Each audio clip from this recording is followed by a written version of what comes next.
Bryce, Kathryn, welcome to Retro Podcast. Thank you. Nice to be here. Thank you. What is the weather like? It's cold. It's actually been quite nice this week. It's in the high 30s and it's been sunny. Now when it gets to 40 degrees and we celebrate. 1 year ago today it was below zero, so I'm kind of happy geez. about that. Like, does it snow quite often during the winter time? Oh yeah. Yeah, every couple of weeks there'll be a storm. Sometimes it's almost nothing, sometimes it's 10 inches or something and you have to go out and shovel. But We still have little piles everywhere, but a little bit of grass poking through. And I've never been to Boston before, and I've always wanted to visit. What are the best places you would recommend? Let's see. The Boston Museum of Science is awesome. yeah, it has a lot of great art stuff, and so we're very much in the music scene. So we'll go to the symphony or the theaters and things like that. Nice, very cool. In Columbus, where I used to go to school, I graduated last year from Columbus College of Art and Design. There's a science center called COSI Science Center, and that's actually where bits and pieces of the PBS station is. Oh, nice. Yeah. Cool. We found a way to combine science and music during the pandemic, and that's what our movie is about. So Nice. And what is the name of your movie called? It's called The Drive to Sing, and it's a documentary about our crazy pandemic project experience that turned out to be very surprisingly positive. Very cool. And we call it the drive to sing because we noticed so many people who were just really motivated to find a way for chorus to still work when it was considered a super spreader of COVID. And everybody Shut just down for a year or two. was willing to go to extreme lengths to find a way to make it happen and not get people sick. So it was kind of awesome. Yeah, that was a very scary time before the medicine was released. Yes. Indeed. And it was a time when the arts were really, the performing arts were, it was really impossible to make a living that way. And it was really sad for people who do it for fun because we had to all stay in our own houses and maybe take a little selfie video and go la, la, la, la, la, and then figure out a really complicated way to send it to the person who's going to stick them all together and have all those little squares in the virtual choir. And we were like, that is not the same as being in a room of a whole bunch of people who are all making music together. And I'm definitely with you on that. Yeah, it's not the same when you have a virtual audience. right. Yeah, energy is totally different. And the choir members really rely on each other. It's not, they need to hear each other live. They need to tune the chords. It just doesn't work when you're trying to isolate or just tune to a piano sound in your headphones or something. It's not the same at all. And So we found that it was such a great social community builder to have people drive in to the same parking lot and be like, oh, even if you like see them through the window, it's like, oh, how are you doing? And you could talk through the microphones. I don't know if you know the whole technological way that we allowed people to keep singing, but Bryce figured out a really brilliant way. We described the weird drive-in choir thing for you. oh yes, I remember the drive-in choirs. I didn't get to attend one, sadly. There was a lot of drive-ins I really wanted to go see and visit, but of course I had school at the time, so that was, yeah, CCAD is very time consuming, but it is very fun. But yes, I completely understand, because at the time before the COVID medicine was released, I mean, it was difficult because you can't really play. You can't play instruments 6 feet. 6 feet in on stage. It would be difficult to play instruments 6 feet because when you're playing in the instrument, the spit is coming out of the other end. But anyhow, I want to ask you about this documentary that you wrote. How many film festivals did it go to? I think the number ended up being about 13. We applied to a lot, and but we'd never made a film before. We'd never even heard of film festivals before, so we were excited about that. We didn't get into super famous ones, but we got into some regional ones, and film festivals were a good way to find other filmmakers and meet them and see what they're up to. not so much, at least in 2021. And it wasn't so much a way to find an audience. They weren't like crowded, because nothing was crowded. But it was interesting to just meet people and learn the process a little bit more. But we're kind of unusual filmmakers because it was never our goal to say, we're going to make a documentary and find a cast and write a script or whatever. We just started filming because we were doing such an interesting project that people were really interested in, not only so that they could figure out how to do it themselves, but also because it was, as Bryce said earlier, the positive pandemic experience that, wow, look at what these people are doing. And then when we started to, a lot of times a news media would sort of zero in on, let's tell a story about this group in Washington that did this cool thing, or this group in Florida that did this cool thing. And we were like, actually, we see a bigger picture. We see this spreading across the country thanks to the internet and thanks to the the hunger that people had for music to continue in this difficult time. And we decided that it really needed to be a longer story than you could fit on the Today Show or the Nightly News or NPR or whatever. It was like, so we became the documentarians. We needed to share the music performances that happened, and also the relationships that built up, and these people helped those people, and the idea spread from this state to that state to that state. And that was part of the interesting story that you wouldn't, you'd never get by just a couple of minutes. So we first aimed for 40 minutes and it ended up being 75. Because everyone around the country was like, oh, we did this thing too. Can you show our story?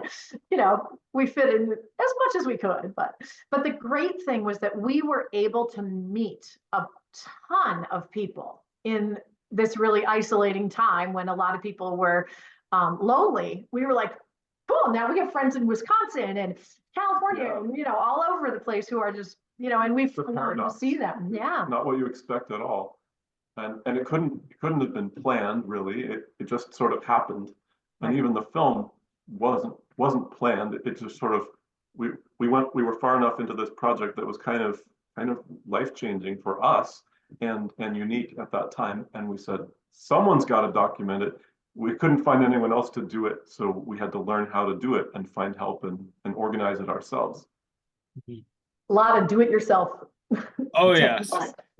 It was when I was a freshman when the lockdown happened, and we did, in my business class, we did two projects. We would do two projects, and some of it was easy, some of it was not easy, because for us that weren't familiar with Zoom, we had to learn how to use Zoom. And at first it was frustrating to get everyone on one call, but after a while it became easy. But we had to do projects back and forth and hop on a call to show feedback and everything. I mean, we got used to it eventually, but in the beginning it was really, really difficult. So I have completely understand. And like what you're saying, how when you meet friends and meet artists online, I mean, we even still do that today after the pandemic. And right. I've met people both California, Florida, and even the UK. Sure. Yeah. And that's one of the interesting side effects. We never would have gotten so good at Zoom meetings and so many people know how to do it unless we were forced. But now we were forced. There's some benefits of that too.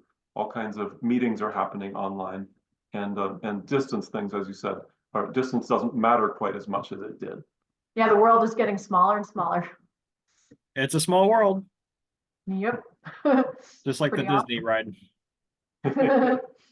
And if I'm allowed to ask, did your documentary get nominated for anything? Did it receive any awards besides festivals?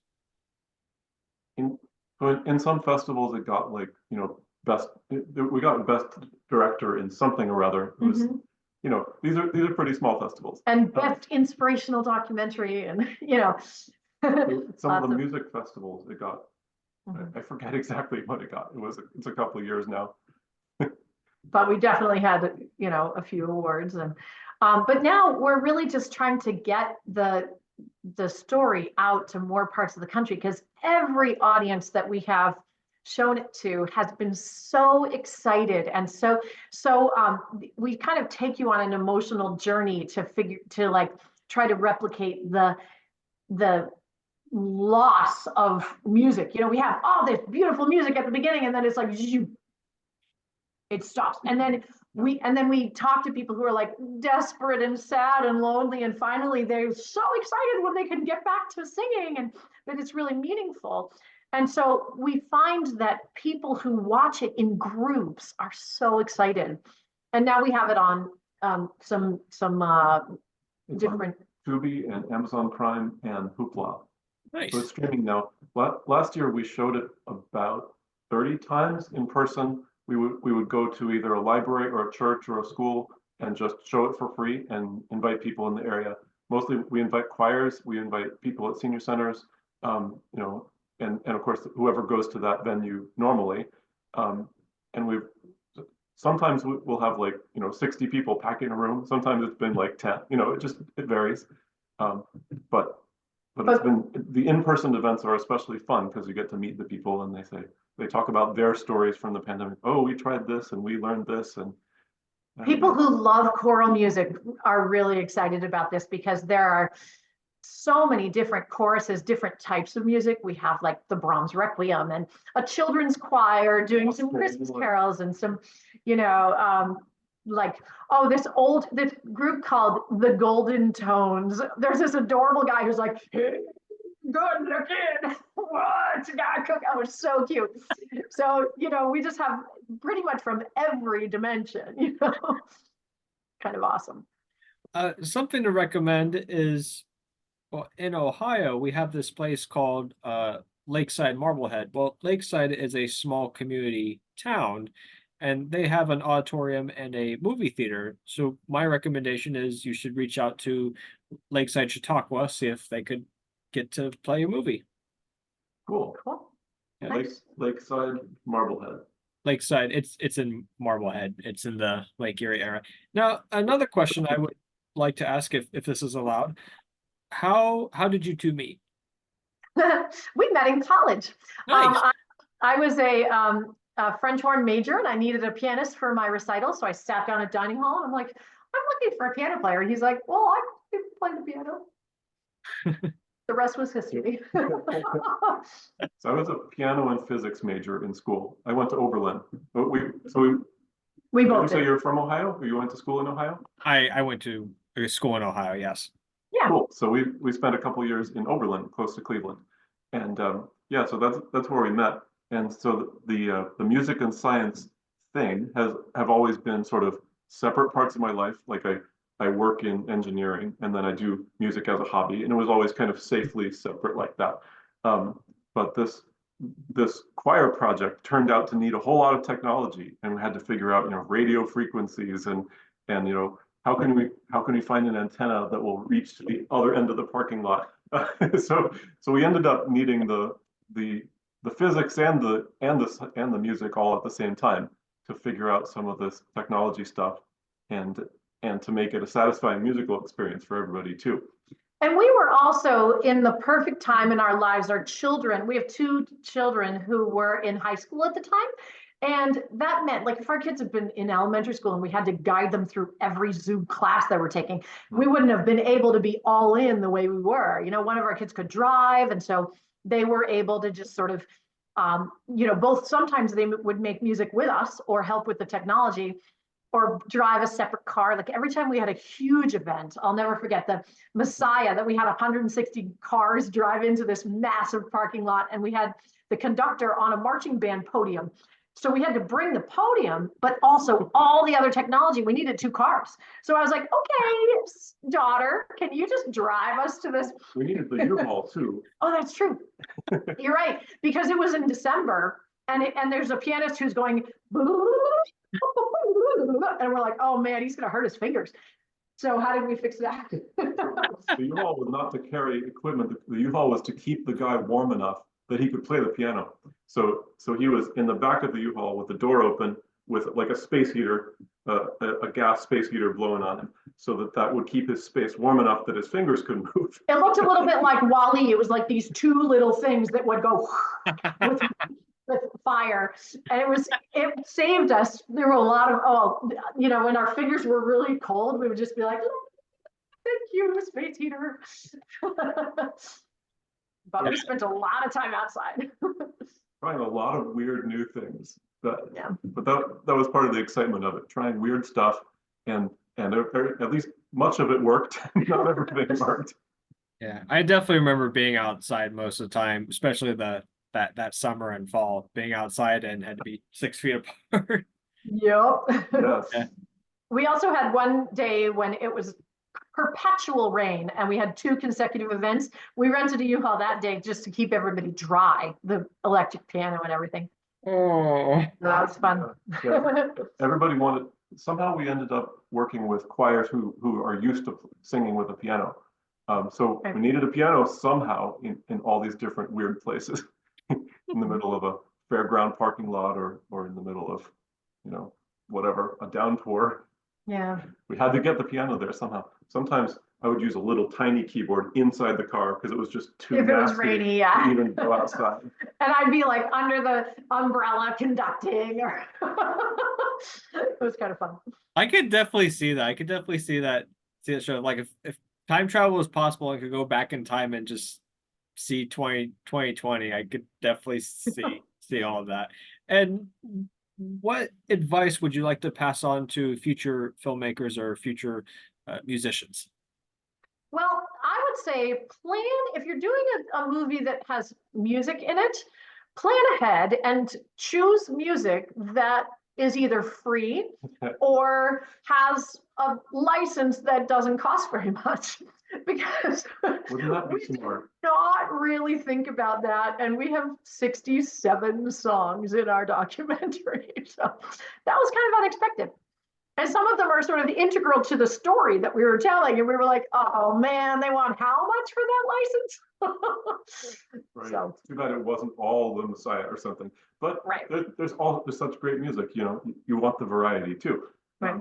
But since the project came first and then the film and then the learning how to do a film came at the end, there were a lot of surprises like that. I mean, I guess in a lot of ways, this project has been about not giving up, even though it's ridiculous. Right. And probably a lot of creative projects are like that. Oh yes. Sometimes it's super exciting and you're just, yes, it's going great. And other times you're like, why did I even start? This is so stupid. But we just found all of these persistent people who did not want to say no and would just say, how? I'm having this problem. I can't figure out, my fingers are so cold. Oh, let's get this space heater. We got that idea from one of the other people in New Jersey who were doing this type of, they were like, oh, we never shut our doors. It was 3 degrees the other day. We were there outside. No problem. We just got a space heater. Okay, cool. Right. And, we couldn't visit all the people that we wanted to visit because of COVID restrictions. We couldn't travel right then. So we ended up doing some Zoom interviews, even in the film. Some of them are Zoom interviews. A lot of them we could visit in person, or sometimes they could interview themselves with us on Zoom. We'd ask them a question and they'd have a nice camera pointing at them. Other times we couldn't get that to work. It was just too crazy complicated, and the Zoom interview was it. That was the way. There was one guy who was in his very first year teaching choral music at a college, and he, the world shut down, and he was like, what am I going to do with my career? So he used our type of technology that we learned from David Newman in Virginia to give his singers a choral experience throughout the year. He just used a speaker instead of the car radios to let the singers hear what they were doing. But it was really like kind of inspirational to see him just make the most of a really difficult first year. Mm-hmm. So Understood. Yeah. And we are coming down to the end of the interview, and this is a very famous question. What was your favorite retro product growing up in the 70s or 80s?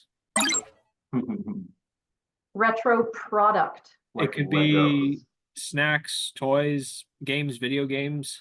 It could be anything. What? I was pretty into video games Nice. when I was a kid, and they sort of so when I was growing up, the Apple II Pluses were new, and so there were various games, and a bunch of my friends had games, and I wanted those games too. And so I had to learn how to write games. And that ended up becoming my, not video game writing, but the, but wanting to be able to make a game myself, not just play them. Sort of put me on a path to learning programming and learning how to do a lot of science and technology stuff that is now what I do as my job. So a lot of computer related stuff for me. Very cool. For me, it was basically gathering people on a playground and having parties and doing sort of group games. And that led to my interest in gathering people together to make music. Nice. You were a director even in. I was like, okay, you're going to play the whatever. And I'm going to play the part of, So. Yeah. The playground days were definitely my fun memories when I was in elementary school. And we got to use the really cool merry-go-round that had it didn't have sides or ropes or anything. It was just like, you fall off, you break your leg. And they had bars you had to hold on to. Exactly. Jungle gyms that are actually 8 feet high. That was fun. If you had to choose between a playground or a water park, what would it be? I would choose the playground because I do not like cold water. Beyond that. Yeah, I used to be a water park person, but then I stopped. When I was 16, I got sick from a water park, so I stopped going. But then, of course, when COVID hit, and now that the pandemic's over, I still don't go, mainly because of all the germs that are in here. I remember when one of my children was 4 years old, we were at a water park with a wave pool, and I wasn't allowed to have my glasses on. I'm kind of blind. And when people are having a lot of fun in a wave pool, they scream and they bob up and down. So I was just like, how did I know if my 4-year-old was safe? Like, I don't like water parks. Wait, okay, when you said that you weren't allowed to have your glasses on, I assumed that there was a sign that said you couldn't wear anything head related, or did one of the lifeguards say you couldn't wear your glasses? Yeah, they were enforcing it. And so I put my glasses, because you would lose your glasses in a wave pool, right? Mm-hmm. And so I put them in my shoe, and of course, guess what happens? Somebody steps on them. And then I had to go to the, whatever office to see if they have a screwdriver and put the lens back in. I'm like, not my favorite. I feel really sorry about that. Right? Yeah. It sounds familiar because this was like 11 or 12 years ago. I don't remember. But me and my family went to Great Wolf Lodge, and I just remember you couldn't wear goggles and anything. I mean, not even in a pool. I've been there. And it was both masks and even just the eye version. You just couldn't wear anything. And I was right. Like, that's stupid. Okay, I get why I couldn't wear masks, but even like the Rego goggles, like what, that don't have a nose cover, like, yeah. Right. And it almost felt like, man, they just don't let you have fun. It's like, why would you have a water park and not let you have fun? I'm like, that's BS. Yeah. Or like our town beach wouldn't let you have flotation devices. I'm like, well, what if you're a little kid who needs a little bit of reinforcement? Come on. Exactly. Because I mean, there are people that can't swim. Like there are people and children that need a life jacket because it's important. Yeah. Oh well. Yeah. Hey, it is what it is. And rules are usually around for a good reason. Yeah. Well, Bryce. Sorry. Go ahead. Well, Bryce and Kathryn, thank you again for joining today's episode, and have a good one. So great to meet you. Take care. Thank you.